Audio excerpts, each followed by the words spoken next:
Are you planning your next trip to Iceland and trying to make sure that it won't fall apart? From overestimating how much you can do in one day to not fully understanding Iceland's unique challenges, there are simply many planning mistakes that can seriously affect your trip.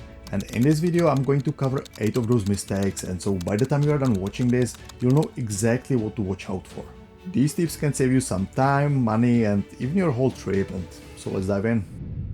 The first mistake is simple, but probably the most important one. Choosing the right month. This will really set the foundation for your entire trip and greatly affect your itinerary. Trust me, it makes a huge difference. Let me give you an example.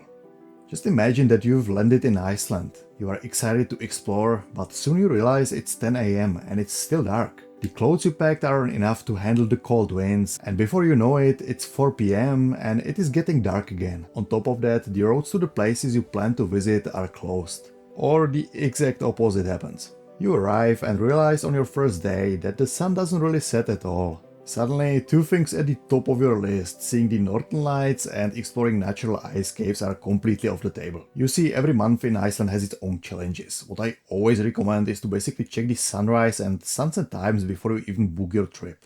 And this will really help you to figure out how much daylight you actually have and, the best times to check into your accommodation and basically whether you'll be visiting during the northern light season or during the midnight sun period. Plus, many activities are seasonal and only run during these certain months. Also, if you are hoping to visit highlands and see places like Landmannalauga or Kerlingafjall, you will need to plan for summer. You see, if you have flexibility, try to pick the month that matches your bucket list. And if not, just make sure that you do a good research on what to expect during the month you'll be visiting and basically just plan accordingly. I'm actually working on the video guides for each month, and so depending on when you are watching this, you might already find those on my channel, and so that could be a good place to start. The second mistake can cost you a lot of time, and this reminds me my first year of living in Iceland when I thought that I could just point at the spot on the map and basically wing it, and I quickly learned that this is not how it works here. First, even though many places are just a few steps from the parking lot, there are also plenty that require a hike. The hikes usually aren't long, but just imagine an extra hour or two of hiking 3 or 4 times a day. It really adds up quickly and can really cause the delays, potentially making you miss the main attractions that you were excited to visit. Plus, not all the places are close to each other and Iceland is very spread out, and so expect to do a lot of driving. Plus, what many people don't consider, and I honestly still fall into this trap too, is that you'll make plenty of stops along the way to take photos of the views. But the more stops you make, the less time you will have for your actual destinations. Another thing that you might know is that not all roads are paved. Some, especially those leading to less visited places, are pretty rough and not very suited for small cars. And honestly, if you end up stuck on the road where your rental car isn't allowed or you somehow damage the car, then it could cost you big time. And so please just make sure that you research the roads ahead of time. Not allocating enough time for certain locations brings me to another big mistake that I see all the time when my clients send me their itineraries. People often list like 40 places in one day, which, if you've been to Iceland, you know it is completely unrealistic for all the reasons that I just mentioned. Just let me be clear, I have lived here for over 9 years and I still haven't seen everything. And so just don't expect that you can do this in one trip. The best approach is to choose a couple of must-see spots and just simply plan your day around those. And then, when you have time, basically just add as many would be nice to visit places as you want. But whether you get to see them really depends on how your day goes and how much distance you cover, and also simply how much time you have left. Now, another mistake, one of the most common ones, is trying to drive around the entire island. Look, if you only have a couple of days, wouldn't you rather spend the time actually visiting places instead of driving all day and always feeling behind the schedule? I mean, really, don't make this mistake. You really don't need to drive around the entire island to enjoy your trip here. If you are short on time, simply focus on 1 or 2 regions. Trust me, this will make your entire experience way more relaxed and enjoyable. And here's the thing, if you enjoyed your first trip to Iceland, then you'll definitely want to come back. And so don't stress if you don't hit every single spot on your list. Alright, now imagine this. You are excited to experience Iceland's quiet nature, but instead every place you visit is packed with tourists. How the hell did that happen? Well, it is simple. What do most people do before visiting Iceland? They usually Google something like top 10 places to visit in Iceland and rely on mainstream travel guides that always recommend the same places over and over again. And of course, there is a reason for this. These places are stunning.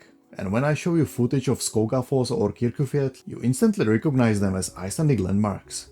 And so it is really natural to want to check them off your list. But another reason these places are listed everywhere online is basically they are also included in many guided tours. These places are usually part of tours run by bus companies, which means that it is very easy for these websites to promote them because they can simply join their affiliate program and then basically earn commissions from that.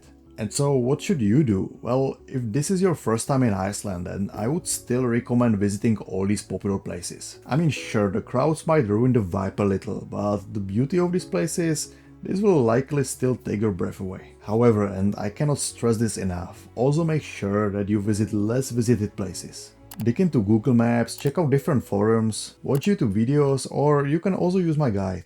There I have already done all the research for you, and my guide covers everything from hot springs and waterfalls to small churches and unique places to stay or eat. Plus it is super easy to build your own itinerary right in the app. And if you need an extra help, I can also review your itinerary or even build it from scratch if you are feeling overwhelmed. Now let's talk about the never-ending discussion about which car to actually rent in Iceland. First, let me say this. On my personal experience and what I've seen on the roads, in winter, tourists should not be renting anything else other than the four-wheel drive, especially if you are not used to driving on snow. And I'm not saying this to be harsh or anything, this is just purely for safety. And here's the thing, the roads might be dry when you arrive, but what if you hit a snowstorm or encounter icy roads and wind gusts over 100 km per hour? That's why saving a few bucks basically isn't worth it in my opinion. But in the summer the things can be a little bit different. If you are sticking to paved roads, a two-wheel drive car will be just fine. But if you plan to explore gravel roads, a four-wheel drive is a better choice. It will give you better clearance, better traction and also lower the chance of flat tire. Sometimes gravel roads are in decent condition and you can drive 70 km per hour on them. But other times they have nasty potholes or loose gravel, which can really mess up a small car. And if you plan on driving on the F-roads, you are not allowed to take a two-wheel drive car there. And if you do and something happens, the insurance won't cover it. Actually, even with four-wheel drive, some rental companies don't allow you to drive on certain F-roads, and so it is always a good idea to check with them beforehand. And by the way, if you need a rental car, then I have a discount code for you in the description of the video. Now, since we are talking about driving, here is one more tip for your first and last days in Iceland. If you are arriving late, don't book your first night too far from the airport. There are plenty stories online of people booking their accommodations like all the way in Vik, for example, and then arriving completely exhausted.